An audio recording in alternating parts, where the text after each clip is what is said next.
Hi എല്ലാവർക്കും മറ്റൊരു വീഡിയോയിലേക്ക് സ്വാഗതം. ഇന്നത്തെ നമ്മുടെ സബ്ജക്റ്റ് എന്താണെന്ന് വെച്ച് കഴിഞ്ഞാൽ ഈ ഫാക്ടറീസിലെ വായുമലിനീകരണം, അതായത് എയർ പൊല്യൂഷൻസ് നമുക്ക് എങ്ങനെ നിയന്ത്രിക്കാം, അതാണ് നമ്മുടെ ഇന്നത്തെ സബ്ജക്റ്റ് എന്ന് പറഞ്ഞു കഴിഞ്ഞാൽ. അപ്പോൾ എന്നും പറയാറുള്ളത് പോലെ നിങ്ങൾ ആദ്യമായിട്ടാണ് നമ്മുടെ വീഡിയോ കാണുന്നതെങ്കിൽ നമ്മുടെ ചാനൽ മറക്കാതെ സബ്സ്ക്രൈബ് ചെയ്യുക. സബ്സ്ക്രൈബ് ചെയ്യുന്നതോടൊപ്പം തന്നെ അതിൻ്റെ തൊട്ടിപ്പുറത്ത് കാണുന്ന ആ ബെൽ ബട്ടണോടെ മറക്കാതെ പ്രസ് ചെയ്യുക. എങ്കിൽ മാത്രമേ ഞാൻ ഇടുന്ന വീഡിയോസ് അപ്പോൾ തന്നെ നിങ്ങൾക്ക് നോട്ടിഫിക്കേഷനായിട്ട് ലഭിക്കുകയുള്ളൂ. അപ്പോഴെന്തായാലും നമുക്ക് സബ്ജക്റ്റിലേക്ക് പോകാം.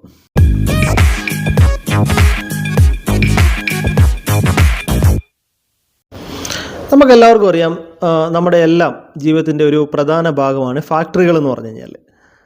അത് നമുക്ക് എന്താ പറയുന്നത്, തൊഴിലും പിന്നെ അതുപോലെ തന്നെ വരുമാനവും ഒക്കെ നൽകുന്നുണ്ട്. എന്നാൽ അതോടൊപ്പം ചില ഫാക്ടറികൾ പരിസ്ഥിതിക്ക് വളരെയധികം ദോഷം ഉണ്ടാക്കുന്നു എന്നുള്ളതാണ്. പ്രത്യേകിച്ചും ഈ ഫാക്ടറികളിൽ നിന്നുള്ള വായുമലിനീകരണം അല്ലെങ്കിൽ എയർ പൊല്യൂഷൻ. ഒരു ഫാക്ടറിയിൽ നമുക്കെല്ലാവർക്കും അറിയാം, ഒരു ഫാക്ടറിയിൽ വായുമലിനീകരണം ഉണ്ടാകുന്നതിന് പല കാരണങ്ങൾ കൊണ്ടായിരിക്കാം. ഉദാഹരണത്തിന് എന്താ പറയുന്നത്, രാസവസ്തുക്കളുടെ ഉപയോഗം, പിന്നെ അതുപോലെ തന്നെ യന്ത്രസാമഗ്രികളുടെ പ്രവർത്തനം, പിന്നെ അതുപോലെ തന്നെ ഇന്ധനം കത്തിക്കുമ്പോൾ ഉണ്ടാകുന്ന പുക എന്നിവയെല്ലാം വായുമലിനീകരണത്തിന് കാരണമാകും അല്ലേ. അപ്പോൾ അവിടെ എന്താ സംഭവിക്കുന്നത്, ഇത് തൊഴിലാളികളുടെ ആരോഗ്യത്തെയും ചുറ്റുമുള്ള പരിസ്ഥിതിയൊക്കെ ദോഷകരമായിട്ട് ബാധിക്കും. അതുകൊണ്ട് ഫാക്ടറികളിലെ വായുമലിനീകരണം നിയന്ത്രിക്കേണ്ടത് വളരെയധികം അത്യാവശ്യമായിട്ടുള്ളൊരു കാര്യമാണ്. അതിനായിട്ട് നമുക്ക് ചില കാര്യങ്ങളൊക്കെ ചെയ്യാനാകും. അത് എന്തൊക്കെയാണ് എന്നുള്ള കാര്യങ്ങളാണ് ഞാൻ ഇനി പറയാൻ വേണ്ടി പോകുന്നത്. ഇതിൽ നമുക്ക് ഒന്നാമതായിട്ട് ചെയ്യാൻ പറ്റുന്ന ഒരു സംഭവം എന്ന് വെച്ച് കഴിഞ്ഞാൽ, ഈ ഫാക്ടറിക്കുള്ളിലെ ഈ എയറിൻ്റെ ക്വാളിറ്റിയൊക്കെ നിലനിർത്താൻ വേണ്ടിയിട്ട് നമുക്ക് ശരിയായിട്ടുള്ള വെൻറ്റിലേഷൻ വളരെയധികം പ്രധാനമാണ്. ഇതിനായിട്ട് നമ്മൾ പവർഫുള്ളായിട്ടുള്ള വെൻറ്റിലേഷൻ സിസ്റ്റങ്ങൾ സ്ഥാപിക്കുന്നതിലൂടെ നമുക്കെന്താ ഫാക്ടറിക്കുള്ളിലോട്ട് നല്ല ശുദ്ധവായുവിനെ കടത്തിവിടാനും പിന്നെ അതുപോലെ തന്നെ ഫാക്ടറിക്കുള്ളിൽ കെട്ടിക്കിടക്കുന്ന മലിനവായുവും പിന്നെ അതുപോലെ തന്നെ വിഷവാതകങ്ങൾ, പൊടികൾ എന്നിവയൊക്കെ പുറന്തള്ളാനൊക്കെ സാധിക്കുന്നതാണ്. അങ്ങനെ ആകുമ്പോൾ തൊഴിലാളികളുടെ ആരോഗ്യത്തിന് ഏറെ സഹായകരമാണ് എന്നുള്ളതാണ്. അതാണ് ഒന്നാമത്തെ പോയിന്റ് എന്ന് പറഞ്ഞു കഴിഞ്ഞാൽ.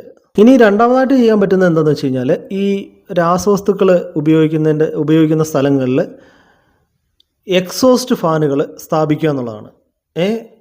അങ്ങനെ ചെയ്തു കഴിഞ്ഞാൽ ഉള്ള ഗുണം എന്താണെന്ന് വെച്ച് കഴിഞ്ഞാൽ, ഈ അപകടകരമായിട്ടുള്ള രാസവാതകങ്ങളെയും പിന്നെ അതുപോലെ തന്നെ പുകയൊക്കെ ഉണ്ടല്ലോ, ഇതിനൊക്കെ ഉടനടി പുറത്തേക്ക് തള്ളിയിട്ട് ഈ പ്ലാന്റിനുള്ളിൽ, അതായത് ഈ ഫാക്ടറിക്കുള്ളിൽ നല്ല ശുദ്ധവായു നമുക്ക് നിലനിർത്താനായിട്ട് സാധിക്കുന്നതാണ്. അതാണ് രണ്ടാമത്തെ പോയിന്റ് എന്ന് പറഞ്ഞു കഴിഞ്ഞാൽ. ഇനി മൂന്നാമതായിട്ട് നമുക്ക് ചെയ്യാൻ പറ്റുന്ന ഒരു സംഭവം എന്ന് പറഞ്ഞു കഴിഞ്ഞാൽ, ഈ പുകയില്ലാത്ത ഇന്ധനങ്ങൾ ഉപയോഗിക്കാൻ ശ്രമിക്കുക എന്നുള്ളതാണ്. അതായത് നമുക്കെല്ലാവർക്കും അറിയാം, ഈ ഡീസൽ, കൽക്കരി തുടങ്ങിയിട്ടുള്ള ഇന്ധനങ്ങളൊക്കെ നമ്മൾ ഈ കത്തിക്കുമ്പോൾ വളരെ വലിയ അളവിൽ ഈ മാലിന്യവാതകങ്ങളൊക്കെ പുറത്തോട്ട് വരും. അതിന് പകരം നമ്മൾ ഈ നാച്ചുറൽ ഗ്യാസ് പോലുള്ള പരിസ്ഥിതിക്ക് ദോഷകരമല്ലാത്ത ഇന്ധനങ്ങൾ ഉപയോഗിക്കുന്നത് മലിനീകരണം ഗണ്യമായിട്ട് കുറയ്ക്കുവാനായിട്ട് സാധിക്കുമെന്നുള്ളതാണ്. അപ്പോൾ അതാണ് മൂന്നാമത്തെ പോയിന്റ് എന്ന് പറഞ്ഞു കഴിഞ്ഞാൽ. ഇനി നാലാമതായിട്ടുള്ള ഒരു കാര്യം എന്താണെന്ന് വെച്ച് കഴിഞ്ഞാൽ, PPEs, അതായത് കറക്റ്റായിട്ടുള്ള പേഴ്സണൽ പ്രൊട്ടക്റ്റീവ് എക്യുപ്മെൻറ്റ്സ് ഒക്കെ പ്രൊവൈഡ് ചെയ്യുക എന്നുള്ളതാണ്. അതായത് ഒരു ഫാക്ടറിയിൽ ജോലി ചെയ്യുന്ന ഓരോ തൊഴിലാളികൾക്കും നമുക്ക് സുരക്ഷ, അതായത് സേഫ്റ്റി അവർക്ക് ഉറപ്പാക്കേണ്ടത് വളരെയധികം ഇമ്പോർട്ടൻ്റ് ആയിട്ടുള്ളൊരു കാര്യമാണ്.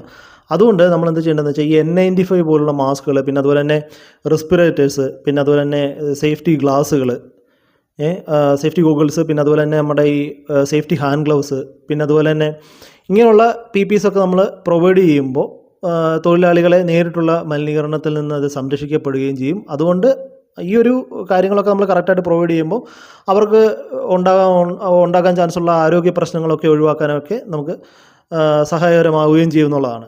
അപ്പോൾ ഇതാണ് നാലാമത്തെ പോയിന്റ് എന്ന് പറഞ്ഞു കഴിഞ്ഞാൽ. ഇനി അഞ്ചാമത്തെ പോയിന്റ് എന്താണെന്ന് വെച്ച് കഴിഞ്ഞാൽ, ഈ മാലിന്യ സംസ്കരണത്തിന് പ്രത്യേക സംവിധാനം ഉണ്ടായിരിക്കണം എന്നുള്ളതാണ്. അതായത് നമുക്കറിയാം, ഈ ഖരദ്രാവക മാലിന്യങ്ങൾ അലക്ഷ്യമായിട്ട് നമ്മൾ പുറത്തേക്ക് തള്ളുന്നത് വായുവിനെയും പിന്നെ അതുപോലെ തന്നെ അവിടുത്തെ മണ്ണിനെയൊക്കെ മലിനമാക്കും എന്നുള്ളതാണ് അല്ലേ.